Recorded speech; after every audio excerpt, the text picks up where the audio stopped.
Back now with a look at the final division in the league, the four-team American League West, which you can also refer to in this special league as the Western Great Lakes in the Central Time Zone division, however you want to phrase that, as it's going to be home to four geographically fairly close proximity teams: Minnesota, the Milwaukee Brewers, and both the Chicago Cubs and White Sox. The Brewers are at a distinct disadvantage in this division only because the other three franchises had 70 more seasons worth of players to draw from, going back to 1901, since that's where we start the league. And the Brewers have only existed since '69, when you count their 1 year as the pilots out in Seattle. So we're going to start with Minnesota, and then we'll look at, we're going to start with Milwaukee. And then we'll do the Cubs, Twins, and the White Sox, and then I'll give you my thoughts on the division. And another change on the schedule date is I keep posting these. I'm posting them all at the same time, but the recordings were done over a period of 2 days, running into some time crunches, so the schedule got moved back yet another day. So the opening for the league now for sure is on Sunday, and that would be Sunday, December the 15th. That'll be the opening of the league. No questions asked, so that means that the final games will be played Tuesday, February the 11th. That would appear to be the case. Yes, Tuesday, February the 11th will be the final games for the league in terms of regular season play. So that said, let's get through this final division. I'll give you my projections on that division, and then we'll close it out from there. In this division, each team has one part-time player, so we will have one to discuss each way. The Brewers part-timer is an outfielder, who we'll talk about here in a minute. First, we want to run down the pitching rotation for Milwaukee. The Milwaukee pitching staff will be led by Mike Caldwell, who was on the 1978 Brewers. He'll be joined in order in the 2 through 5 spots by Teddy Higuera from 1988, Ben Sheets from 2004, Marty Patton from 1971, and Larry Sorensen, who was on the 78 club as well. Moose Haas from 1983 will be a mop-up pitcher who will also obviously deal with some of those emergency long relief situations, as we've said before on certain ball clubs, the way the pitching staff is set up. Cal Eldred from 1992 and Marco Estrada from 2013 will have the primary long relief responsibilities on that ball club. Ken Sanders from 1970, the first year in Milwaukee following the move. Raleigh Fingers from 1981. And Pete Ladd from 1983 will be in the setup roles. And Doug Jones from 1997 will be the Milwaukee closer. The Brewer lineup is like a lot of teams that had more money to spend without a ton of high-priced players, is going to be more flexible. Fernando Vena will be the second baseman leading off. He was on the 98 Brewers. Paul Molitor is going to be in the outfield. This is a case where we had a team that had an extra outfield spot to fill, and Molitor was the best choice, and they were already basically in better shape on the infield. So Molitor is an outfielder, even though he never played there in the regular season. He did play outfield in the 1985 All-Star game. So Molitor will be the center fielder on this club, batting second his 1987 season. Now, he had only about 540 some odd at bats, so there will be a few games that he gets off when the fatigue factors are put into play. Cecil Cooper from the 1980 club will be the designated hitter, hitting third. Prince Fielder from 2007 at first base is the cleanup hitter. Ryan Braun in left field hits fifth from the 2012 season. Ben Ogilvie from 1980 is in right field, batting sixth. Robin Yount, 1982, the shortstop, bats seventh. Jeff Cirillo from 1998, third base, batting eighth. And Dave Nielsen, the Australian catcher, 1999, he will bat 9th. Chuck Carr, the outfielder who was on the expansion Marlins, he was a Brewer in 1996. Jonathan Lucroy will be the backup catcher from 2012, and he will get his share of at-bats. He and Nielsen both limited on at-bats. Ed Romero, a versatile infielder, can play all over the place. He was on the 1983 club. He is on the roster. And Mark Newfield, another backup outfielder with some speed, decent, a decent bat. He was a part-time Brewer in 96. And the story on Newfield, he was brought over in a trade. Actually, I believe it was the Greg Vaughn trade, San Diego.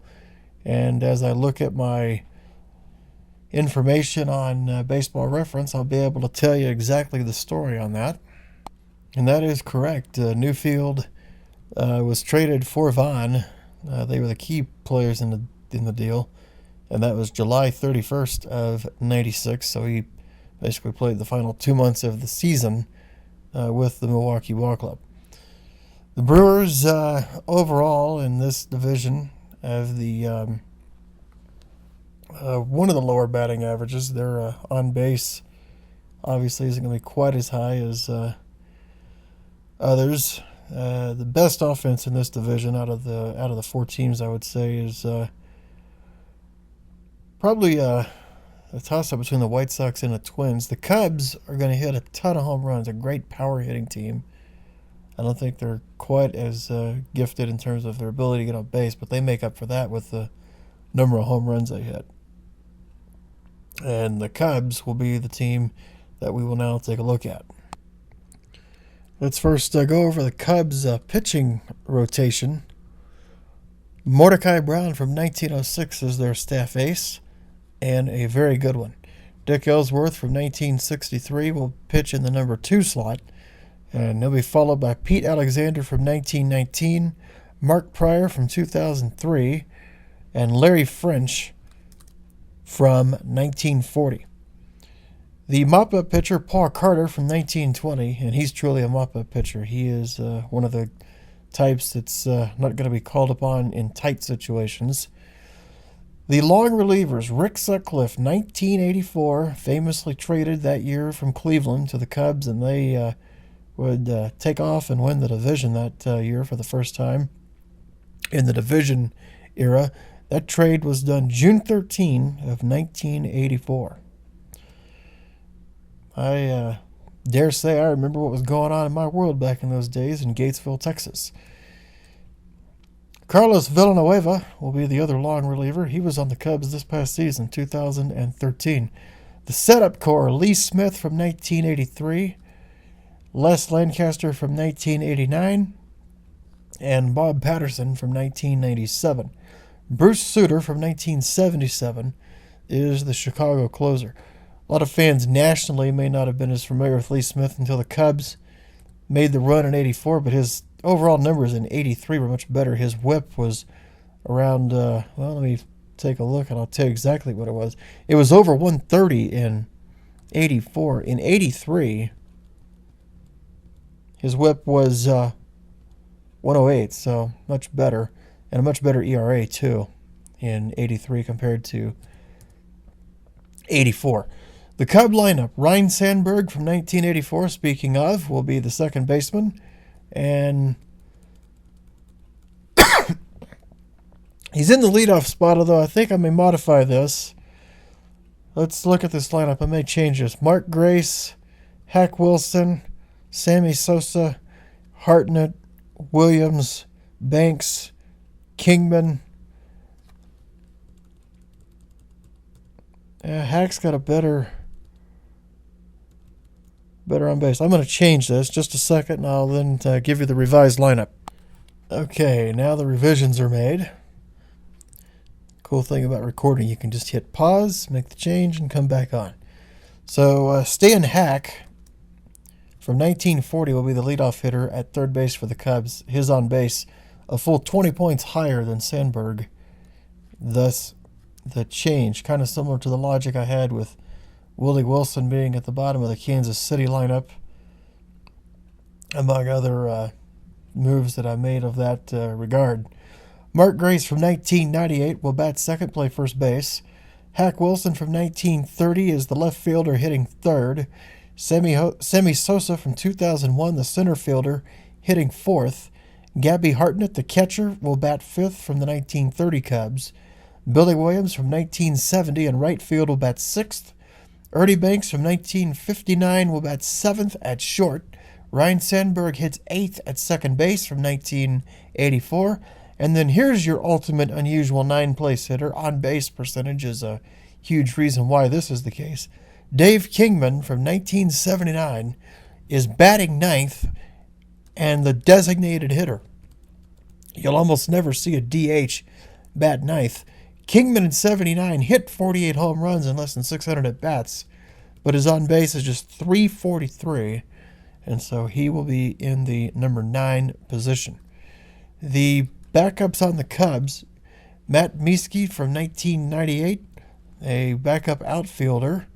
Ryan Theriot, the reserve infielder, was on the Cubs starting in 2006.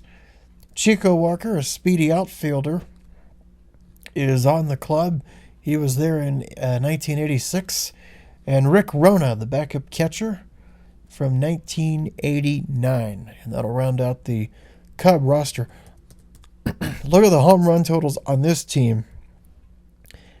Hack hit only 8, and Grace hit 17, but from 3 through 9 in the order, home run totals 56, 64, 37, 42, 45, 19, and 48. So they are, like the Giants, like the Red Sox, like the Yankees, like the Rockies, going to hit a lot of home runs. Next, we'll look at the Minnesota Twins. And again, keep in mind here, they will have some Washington Senators from the original Senators Club between 1901 and 1960.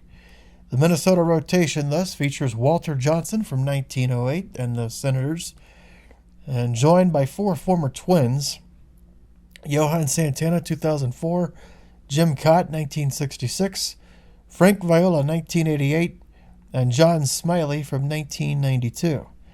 LaTroy Hawkins from the 97 Twins is in the mop-up position. The long relievers, Tom Hall from 1970 and Francisco Liriano from the 2006 Minnesota club. The setup rules, Bill Daly from 1963, Rick Aguilera from 1991, and Johnny Niggling from 1943 with the Senators. He was a part-time Senator that year, acquired in a deal. He was traded August the 18th in 1943 from the St. Louis Browns, of course now the Baltimore Orioles, to the Washington Senators, which are now the Minnesota Twins. And his stats in 43, he was a starting pitcher, but only got into a few games, obviously, with the Senators. But his Washington numbers for that small portion of that season were outstanding, and so thus he is in there as a setup pitcher. The closer for Minnesota is Joe Nathan, and from the 2006 season. The Minnesota lineup: Chuck Knobloch, 1996, leads off second base. Rod Carew, 1977, at first base, will bat second. Joe Mauer, the catcher from 2006, will hit third. Harmon Killebrew from 1969 at the designated hitter position, and he bats cleanup.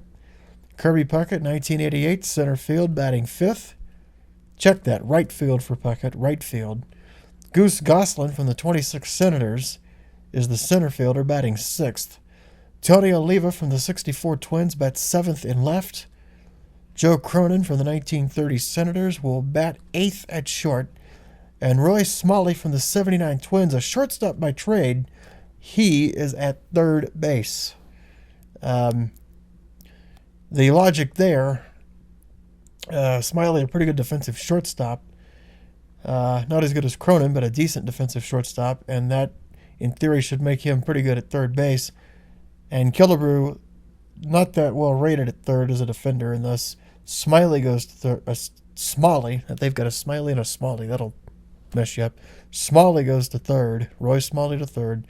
Killebrew to DH. Try describing a play defensively where Smiley and Smalley both get involved in the play. That'd be fun if that actually had happened. Minnesota bench, Willie Norwood, 1977, a backup outfielder. Augie Ojeda from 2004, versatile infielder. Roberto Ortiz from the 1941 Senators is an outfielder. And Josmo Pinto from 2013, a catcher, will be the backup to Joe Mauer. In real life, here in 14, with Mauer moving to first, you wonder if Pinto is going to have a shot at being the everyday incumbent at catcher, because his brief stint in 2013 was quite impressive. 76 at-bats, 4 home runs, a .342 average, a .398 on base, and a .566 slugging. So it'll be interesting to see how that plays out in the coming season for Minnesota. Last but not least, we'll take a look at the White Sox, and I'll give you one clue. I think the White Sox have the best pitching staff in the entire league when you look at their total numbers. They lead the league in WHIP, one of the harder teams to hit, and they're near the top in ERA. Boston has the ERA lead, but the White Sox are pretty darn good. So we'll tell you about the White Sox, give my predictions on this division, and we'll wrap this up. Okay, so on the White Sox staff, Frank Owen from 1904 will be the staff ace. Ed Walsh from 1909 will follow him up in the 2 spot, and both of them had whips of sub 1.0. Reb Russell, 1916 White Sox, he also had a sub 1 whip. Doc White, 1906, he had a sub 1 whip. All 4 of those guys under 1.0 in terms of the whip. Like I said, a very good pitching staff. Lamar Hoyt, not bad himself, the 1983 Chicago pitcher, will be in the number 5 position. The mop-up pitcher for the White Sox is Dylan Axelrod from this past 2013 season. Roy Patterson from 2006 and Eddie Fisher from 1964 will be the long relievers. The setup core for Chicago, Jack Quinn from 1918, Keith Falk from 1999. Both of them had a whip of sub .9, and Barry Latman, 1958.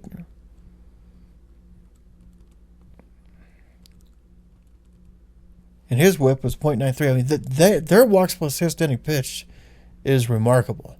They give up a little bit more of a batting average than some of the teams do, but they don't walk anybody. Hoyt Wilhelm is the Chicago closer from 1966. His whip was .83. I mean, that pitching staff, they, top to bottom, may have, in my view, the best pitching staff in the entire league. Now, offensively, they're not going to hit as many home runs as some other teams, although they do hit for a good average. Joe Jackson from 1920, the center fielder, leads off. Luke Abling from 1936, shortstop, bats second. Eddie Collins, 1920, second base, then he bats third. Frank Thomas from 1994, at first base, the cleanup hitter, and that's the first true bombardier in that lineup, as their top 3 are all dead ball era guys who get a ton of hits and don't play the long ball game. Dick Allen is at third base batting 5th. This is a defensive liability for them, but a very good bat and a very good on base. 37 homers and a .420 on base for Allen from the 72 Sox. Jermaine Dye from 2006 will be the DH and batting in the 6th position. Maglio Ordonez from 2002, the right fielder, hits 7th. Bib Falk from 1928, the left fielder, will hit 8th. Interesting story, he's one of the namesakes that's on the Dish Falk Field at the University of Texas in Austin. Sherm Lawler will be the catcher for the Chicago club, batting 9th. He was on the '59 Go-Go Sox that went to the World Series and lost to the L.A. Dodgers. On the Chicago bench, Bucky Bleeping Dent. Okay, I'm not a Red Sox fan. That's what they would say about him. But before he hit the famous home run for the Yankees in '78, he was a White Sox in '73. Played various infield positions, primarily a shortstop. Brooke Fordyce from 2000. He was actually a part-timer. He was traded July 29th of 2000 to Baltimore. White Sox brought Harold Baines back 11 years after they famously traded him and retired his number 2 weeks later. And they also brought Charles Johnson over in that trade for their postseason push that year. Fordyce, of course, is a catcher. He'll back up Lawler. Leo Sutherland from 1980 is a backup outfielder. And Omar Vizquel was on the White Sox in 2011. Versatile infielder. And he rounds out the Chicago bench. And that rounds out the review of the rosters for all the teams in the simulated league. This division, I think, like I said before, will be very competitive. I think the Brewers are going to be the odd team out here. Their pitching can't match up with the other three. It's respectable, don't get me wrong, but they just can't compare to what the other three are putting on the field. And offensively, same thing, particularly in terms of on-base percentage, and particularly when it comes to the White Sox and the Twins. The Cubs don't have quite as good of an on-base, but my goodness, will they hit home runs. And they have a pretty good bullpen. So this division, if you're going to say pitching wins divisions and everything else being equal, I think the White Sox are the team to beat here. I'll pick the Cubs and Twins. Flip a coin. That could go either way. I actually think Chicago's pitching can hold their own with Minnesota's pitching. Offensively, the Twins will score more runs via the non-home run. The Cubs will do more so via the long ball. I really don't know which way to go here. I'm going to go Minnesota second, the Cubs third. It could go the other way. And I'll pick the Brewers to finish last. And because we're doing a balanced schedule, let me go ahead and take a shot at the wild cards here. In the National League, which again is the Sun Belt teams in the East, the Northeast Corridor teams in the Central, and the California teams in the West. My picks were the Giants out West, the Red Sox in the Central, and I narrowly picked Houston over Atlanta in the East.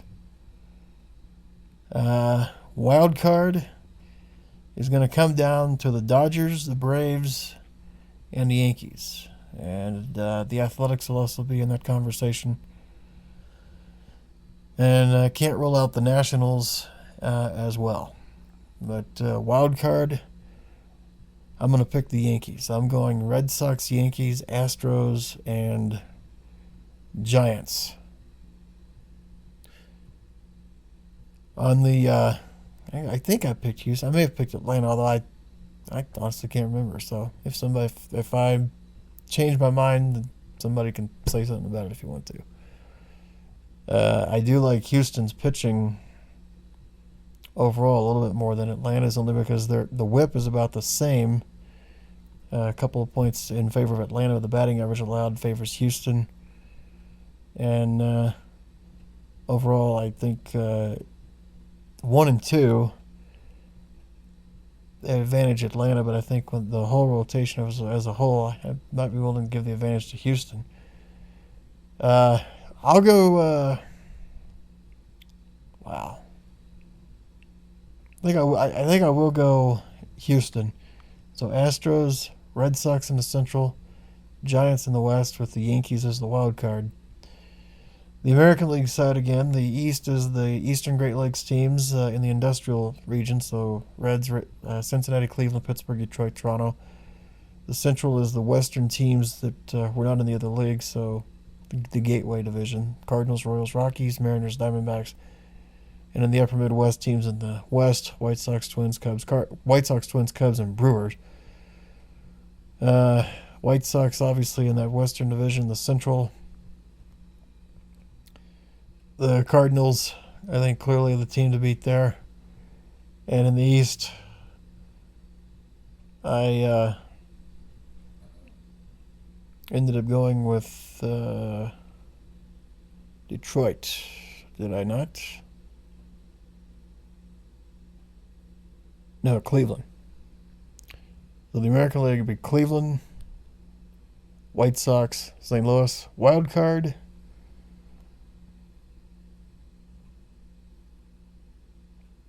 Would be one of three teams. I'd say Cincinnati's in play, Minnesota's in play, and the Cubs are in play. And I will take Minnesota as the wild card. So my projections on the Simulation League and the Modified American League that I have: Minnesota, the White Sox, Cleveland, and the Cardinals. And on the Modified National League that I have, I'm going with Houston, Boston, San Francisco, and the Yankees. And you watch, I'll be wrong on all of them. But the league will open Sunday, the 15th, and we'll have updates on all the games as we go along for the next couple of months as we get ready for Simulated Baseball League 2.0.